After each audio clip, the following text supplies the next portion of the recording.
Bypass Road palabas ng Divisoria. Save More Rizal. Happy Go Mabini.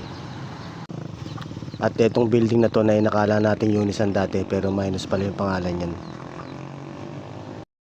At itong mabilis magpalit na dating Santiago Star ngayon Unitap naman. Bakit kaya? Hinintuan ko nga pala itong ginagawang Save More sa Rizal kaagad dahil malaki na nga yung pinagbago nito. Kaya naman naisipan ko ulit gawan to ng content pati yung ibang building na ginagawa. Ito yung itsura ngayon ng Save More na to. Ikutin natin mamaya, dadaan tayo sa gilid yan. Malaki na kasi talaga yung pinagbago simula noong pinupuntahan natin to.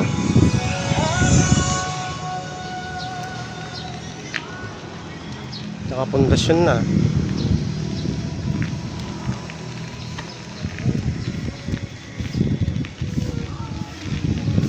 Yan na nga yung tsura.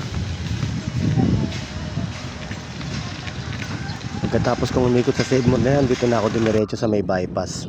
Ipapakita naman pala natin ngayon kung ano na itsura ng bypass ngayon ginagawa na to kumpara sa noon at kung pwede na bang dumaan. What a beautiful Sunday morning. Dito muna ako sa Santiago ngayon, no? Always dito muna sa Santiago.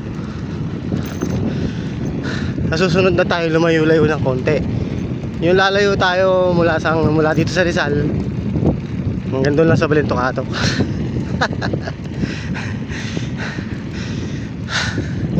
Dadaan ako ng bypass. May sisilipin ako sa dulo ng bypass, sabi nila. Aba, pinaganda na to, Arupino Roque Village. Dati hindi ganyan itsura niyan. Eh,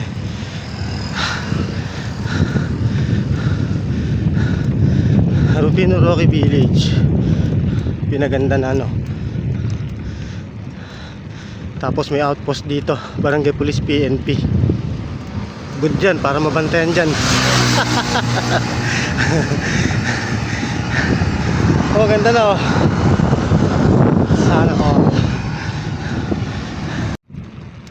Ayun, may nakalagay doon, strictly do not enter. Ayan yung palabas ng ano kasi. Ang dulo ng bypass ginagawa pa. Hindi pala pwedeng pumasok pa din. Kala ko pwede.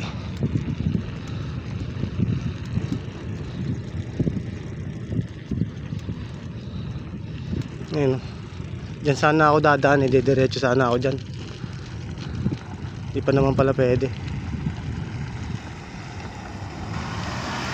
Dito na lang tayo, baka pagalitan tayo dyan. Pwede pala, pero motor lang ang pwede. Di pa pwede dumaan dito yung mga 4 wheels, so di pa kasi tapos to eh. Pero madami na rin nagagawa dito. Pagdating mo naman dito, ayan, may harang naman, oh. Pero talagang ano, motor lang ang nakakadaan, o bike.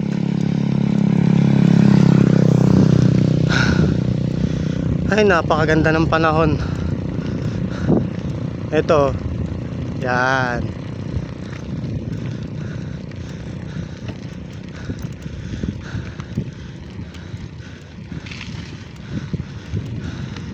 Dating dito, may harang pa rin dito. Pero syempre makapasok pa rin naman. Hindi lang pwede 4 wheels sa ngayon. O, tapos may nakalagay dyan yung malinaw na maliwal. Bawal bumarada. Ito na yung last Divisoria. Pag kumaliwa ka dyan yun, papuntang Echagi yan. Pag kumana ka naman yun, papuntang Mabini, papuntang Santiago. Wow, ito na yung dulo.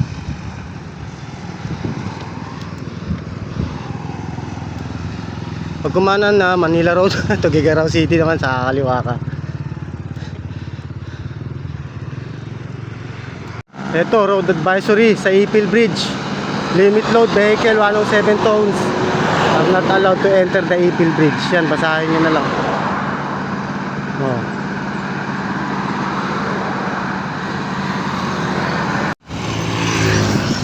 Yon, thank you very much sa bike lane.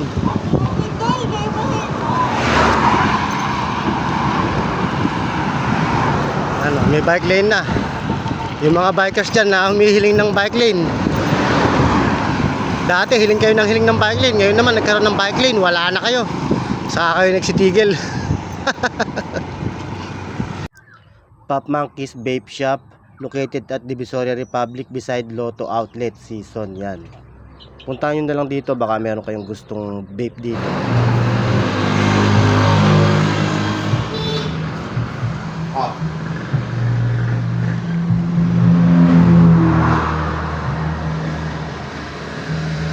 Sadyain nyo na lang dito sa may Divisoria, baka sakaling nandito yung vape na hinahanap nyo o yung flavor na gusto nyo. Maraming klase ng vape dito, basta puntahan nyo na lang, silipin nyo na lang, dalawin nyo na lang at magtanong na lang dito, baka sakaling nga na nandito. Siyempre pagkatapos nyo bumili ng vape dito o makita yung gusto nyong vape, may Lotto outlet dyan, dyan na lang din kayo tumaya. Dumiretso na kagad ako dito pagkatapos kong sumilip sa Monkeys Vape Shop na yan. Nandito na ako sa Mabini, sa may Bukuhan sa araw, ewan ko lang pagkagabi Robinson.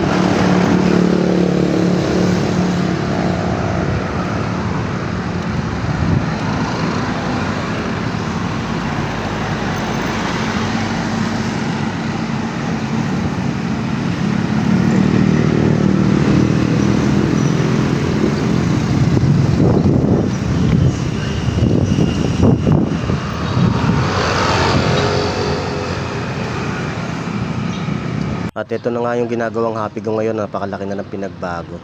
Tingnan nyo yung itsura ngayon kumpara sa dati pinupuntahan natin to. May taas na talaga siya at napapadirin na yung mga gilid. Dati kasi nung sumisilip ako dito wala pa yung floor na yan. Yung sa may baba pa lang ang meron. Pero ngayon, ayan na yung pinagbago. Sticker, wala. Wala!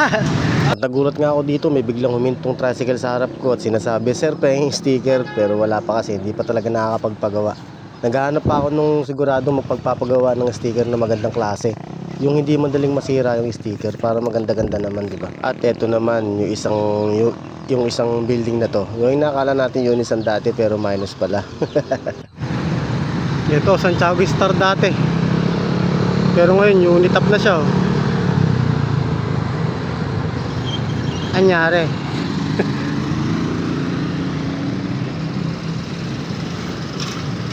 Dumire-diretso na ako hanggang makalampas ako ng tulay at tadaan ako ng atong I Love Santiago dito sa may Mangos. Diretso pa ng konti hanggang makarating na ako dito sa may malaking simbahan dito sa may bayan. Ito na yung simbahan ngayon. Matagal na rin tong ginagawa pero habang tumatagal naman syempre nababago, gumaganda, di ba? At dahil nga linggo, syempre dumaan na rin ako dito para naman makasilip kahit papano sa simbahan. Kayo, baka nandito kayo kanina.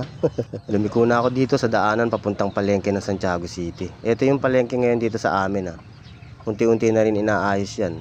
Marami na rin idinadagdag pa unti-unti. Yung mga hindi masyadong nandito sa Santiago o yung mga wala dito pero dating taga Santiago, kumusta naman yung itsura ng Santiago na yan kumpara ngayon? Yung dating nandito kayo at yung panahon wala na kayo dito. Siguro dito sa bandang to hindi na kayo maninibago dahil wala naman ditong nagbago ng konti. Sa may bandang kaliwa doon merong ginagawang bagong building doon. Pero hindi ko na kasi naisama dito sa video. Magtatanghalian na rin kasi ito kaya nakakaramdam na rin ako ng gutom kaya hindi ko na siya naisama at hindi ko na rin nadaanan.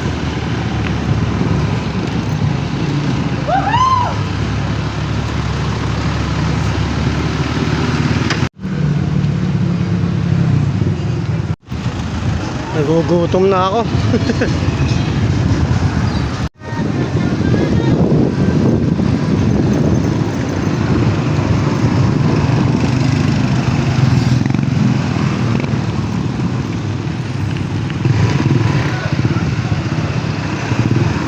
Nalipat na rin to.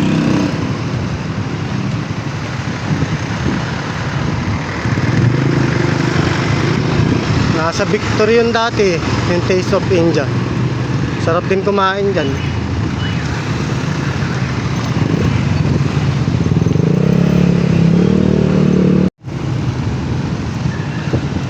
Dito may lugawan dito makakain nga muna ng lugaw.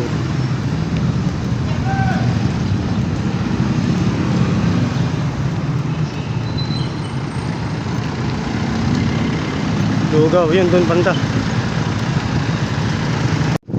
Yan, dun, to. Yan, lugaw tayo dyan. At eto na nga yung lugawan. Ako sobrang gutom talaga ako, hindi kasi ako nag-almusal. Napakasarap ng lugaw na yan. Merong chicken wings at saka nilagang itlog, napakasarap, solid. Halagang 40 pesos, sold na. Gawa na rin kalsada rito ah. Pakauwi na nga.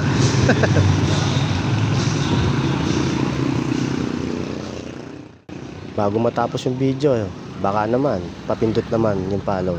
Thank you.